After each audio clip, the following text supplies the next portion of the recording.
Assalamualaikum warahmatullahi wabarakatuh. Alhamdulillah, wassalatu wassalamu ala rasulillah wa ala alihi wa sahbihi wa mawala. Rabbi shrah li sadri wa yassir li amri wa halul 'uqdatam min lisani yafqahu qawli. Allahumma inna nas'aluka ilman nafi'an wa rizqan thayyiban wa amalan mutaqabbala. Ikhwani wa akhawati a'azzani Allah wa iyyakum. Alhamdulillah, selesai sudah kita salat subuh. Alhamdulillah, selesai sudah salat tahajud, kemudian makan sahur. Mudah-mudahan apa yang kita amalkan di setiap malam bulan Ramadan diterima oleh Allah Subhanahu wa taala. Baiklah ikhwani wa akhwati azani Allah wa iyyakum, kita lanjutkan kajian kita. Pada subuh sebelumnya kita membahas satu hadis Nabi sallallahu alaihi wasallam, yaitu hadis qudsi dari sahabat Anas bin Malik radhiyallahu anhu, yang mana beliau mengatakan sami'tu Rasulullah sallallahu alaihi wasallam yaqul, saya mendengar Nabi bersabda, Allah Subhanahu wa taala berfirman. Apa bunyi firman Allah di dalam hadis qudsi? Ya bana Adam, innaka ma da'awtani wa rajautani ghafartu laka ala ma kana minka wa la ubali. Wahai anak Adam, sesungguhnya selagi engkau berdoa dan berharap kepadaku, maka aku ampuni dosa engkau dan aku tak peduli, kata Allah. Artinya walaupun dosa kita banyak, Allah ampuni dosa dan Allah tak peduli sebanyak apapun dosa yang kita lakukan. Ya bana Adam, wa ya anak Adam, law balagat dzunubuka ananas sama', seandainya dosa engkau sampai setinggi awan di langit, thumma astaghfartani ghafartu laka, kemudian engkau mohon ampun kepadaku, maka aku ampuni dosa engkau. Ya bana Adam, wahai anak Adam, innaka law ataitani bi qurabil ardi khataya, seandainya engkau datang kepadaku bawa dosa sepenuh bumi, thumma laqitani la tusyriku bi syai'a la taituka bi qurabiha maghfiratan, datang kepadaku bawa dosa sepenuh bumi, kemudian tidak menyekutukan aku sedikit pun. Artinya datang nanti kepada Allah di hari kiamat, dosa banyak sepenuh bumi tapi tidak berbuat syirik, tidak menyekutukan Allah, maka Allah akan memberikan ampunan juga seberat bumi atau sepenuh bumi. Ini hadis riwayatkan oleh Imam Tirmidzi. Poin pertama sudah kita jelaskan ya. Poin pertama sudah kita jelaskan, yaitu anjuran untuk memperbanyak doa yang disertai dengan harapan kepada Allah Subhanahu wa taala. Artinya kita berharap kepada Allah, kemudian kita takut akan dosa-dosa kita, takut akan azab Allah Subhanahu wa taala. Kemudian kita berharap rahmat Allah, berharap agar dimasukkan ke dalam surga. Masalah doa sudah kita jelaskan pada pertemuan sebelumnya. Intinya kita adalah orang-orang yang lemah, butuh kepada Allah Subhanahu wa taala. Apapun yang kita lakukan, maka hendaklah kita berdoa, meminta kepada Allah Subhanahu wa taala. Sampai ibadah puasa yang kita kerjakan, kalau kita lihat di dalam Al-Qur'an, ayat masalah puasa Al-Baqarah 183, 3 ayat setelahnya 186, Allah katakan wa idza sa'alaka ibadi anni fa inni qarib. Apabila hamba-hamba saya bertanya kepada engkau tentang saya, kata Allah, maka katakan saya dekat. Fa inni qarib, Allah maha dekat. Ujibu da'watad da'i idza da'an, Allah mengabulkan doa orang-orang yang berdoa. Falyastajibu li wal yu'minu bi la'allahum yarshudun. Nah, ini surah Al-Baqarah 186 ya. Yang artinya Allah Subhanahu wa taala mengatakan bahwa dia dekat dengan kita. Oleh karena itu berdoalah kepada Allah, Allah akan kabulkan. Kemudian di hadis ini, agar dosa kita diampuni oleh Allah adalah perbanyak istighfar mohon ampun kepada Allah Subhanahu wa taala. Di sini dikatakan, wahai anak Adam, seandainya dosa engkau sampai setinggi awan. Oh, ini Masya Allah ya. Dosa sampai setinggi awan di langit, banyak melakukan perbuatan dosa, kemudian istighfar mohon ampun kepada Allah Subhanahu wa taala, maka Allah akan mengampuni dosa-dosa kita. Di dalam Al-Quran Ali Imran 135 Allah katakan, walladzina idza fa'alu fahishatan aw zalamu anfusahum dzakarullah fastaghfaru lidzunubihim, yaitu orang-orang apabila melakukan perbuatan keji atau mereka menzalimi diri mereka, mereka ingat kepada Allah, mereka mohon ampun kepada Allah.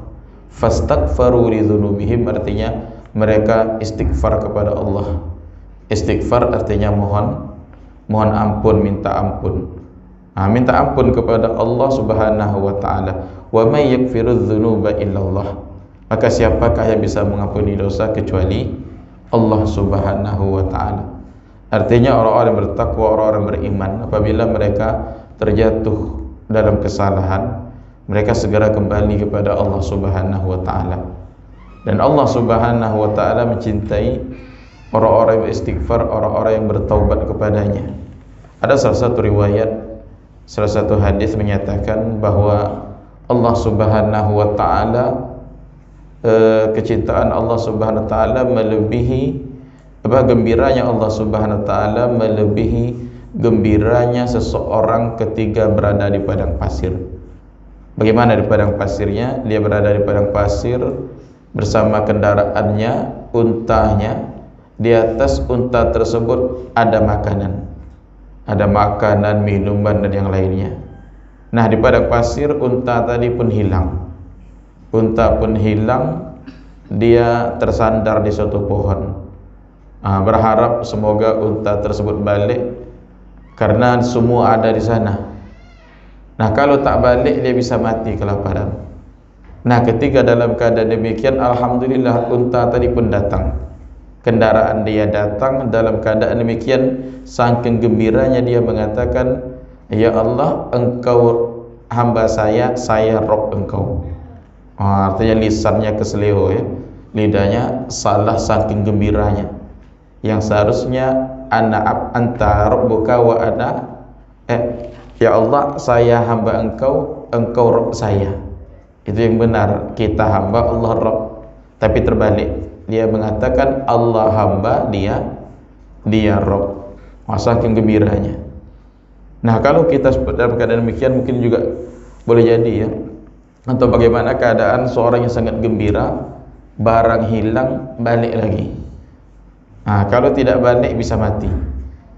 Nah, saking gembiranya itu, maka kegembiraan Allah melebihi daripada itu terhadap orang yang istighfar, terhadap orang yang bertaubat kepada Allah Subhanahu wa taala.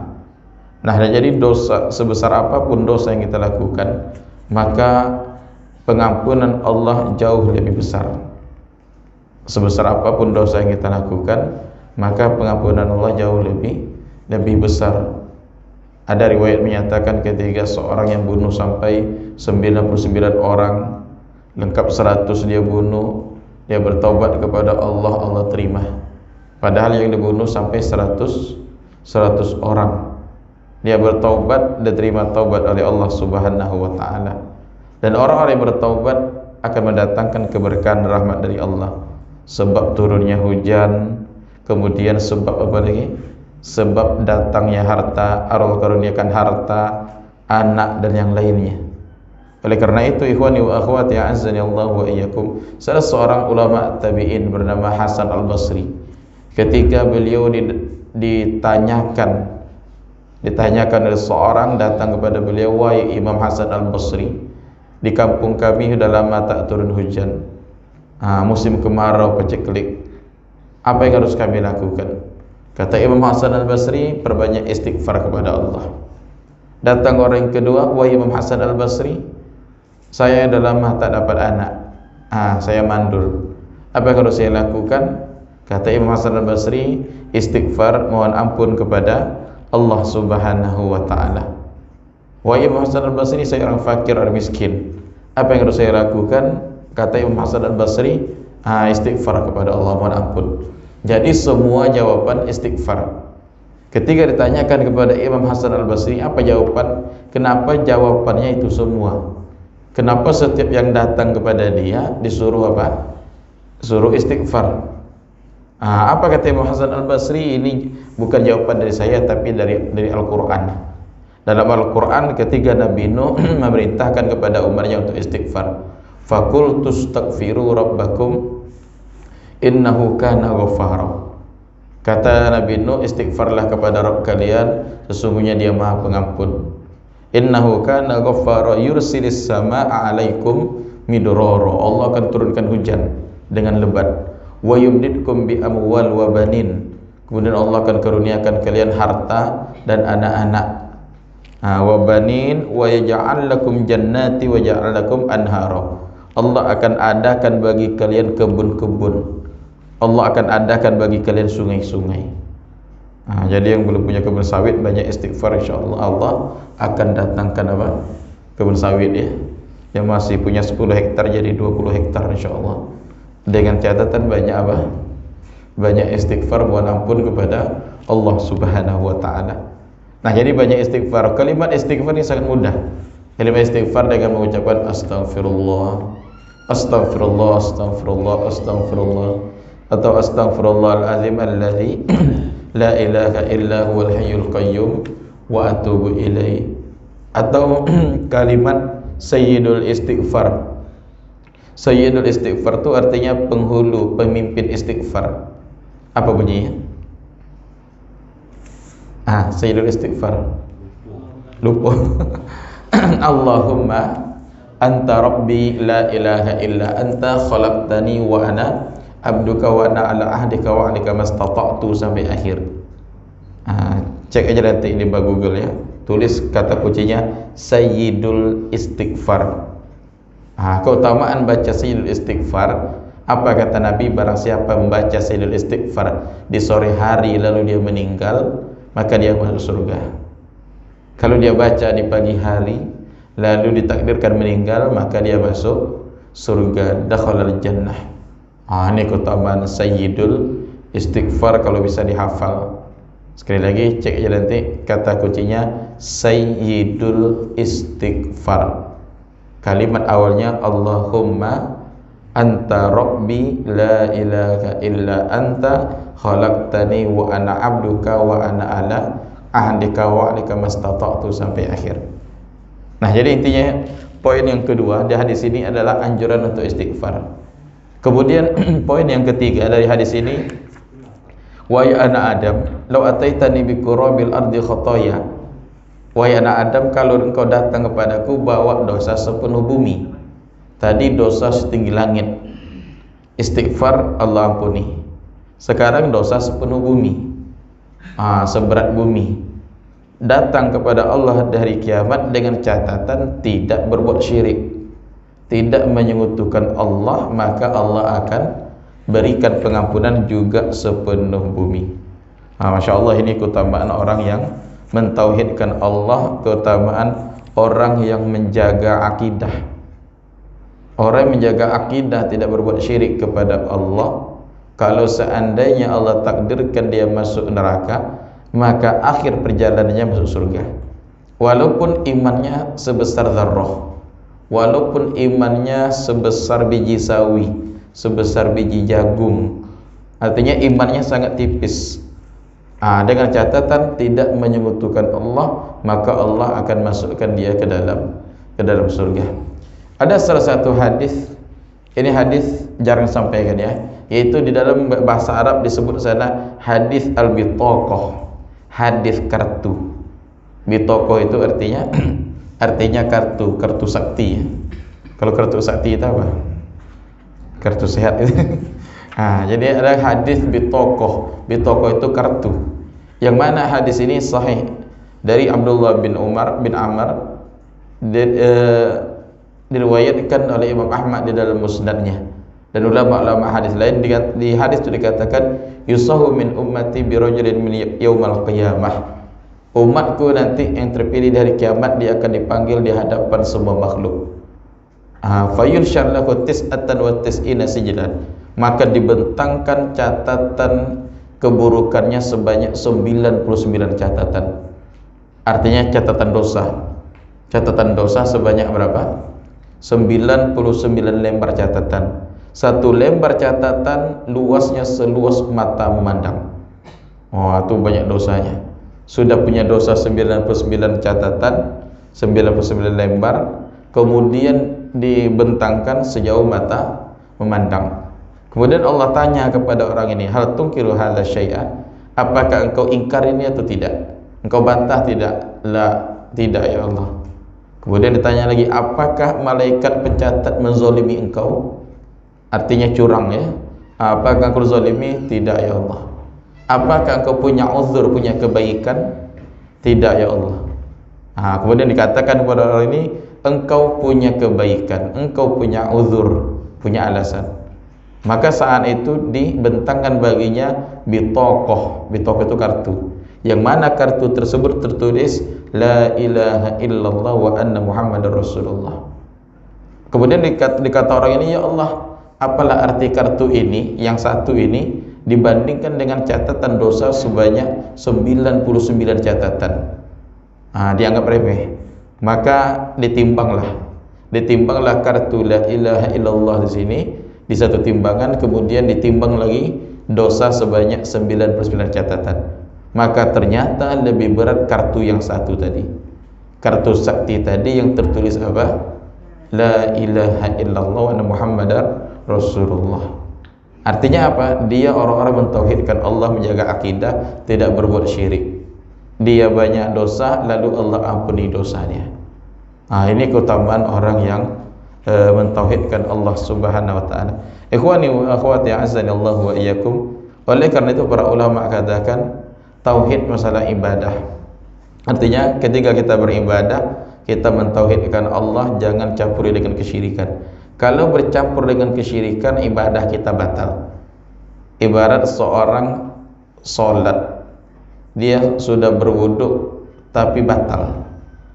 Ataupun seorang tidak sah sholatnya tanpa wudu, maka ibadah juga demikian. Ibadah tidak sah tanpa akidah yang benar, tanpa tauhid.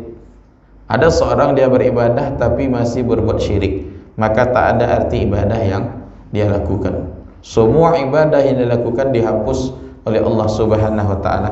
Oleh karena itu ikhwani wa akhwati a'azzani Allah wa iyyakum, di dalam surah Az-Zumar ayat 65 Allah katakan, wa laqad uhiya ilaika wa ilal ladzina min qablika la in asyrakta la yahbatanna 'amaluka.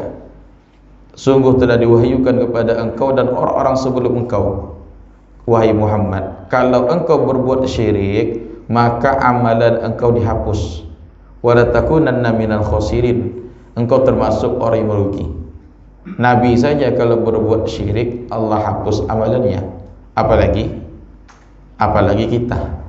Ini surah Az-Zumar ayat 65 ya. Artinya apa? Akidah sangat benar, sangat diutamakan dan melakukan ibadah. Tauhid sangat diutamakan. Kalau tauhid tidak benar atau melakukan kesyirikan, maka apa arti ibadah yang kita lakukan?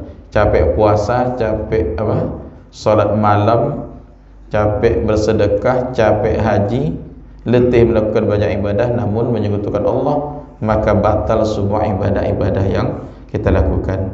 Oleh karena itu, jaga akidah, kuat kepada akidah, benar dalam menjalankan ibadah kepada Allah Subhanahu wa taala. Orang-orang menjaga akidah, insyaallah dosa akan dihapus oleh Allah Subhanahu wa taala. Baiklah ikhwani wa akhwati azanillahu wa iyyakum, kesimpulan dari hadis ini menunjukkan luasnya pengampunan Allah. 3 amalan sebab dosa diampuni. Pertama, perbanyak doa disertai dengan harapan. Kedua, perbanyak istighfar. Ketiga, jaga akidah, jaga tauhid, jangan berbuat syirik. Wassallallahu ala nabiyina Muhammad wa ala alihi wa sahbihi wasallam. Subhanaka Allahumma wa bihamdik, asyhadu an la ilaha illa anta, astaghfiruka wa atubu ilaik. Assalamualaikum warahmatullahi wabarakatuh.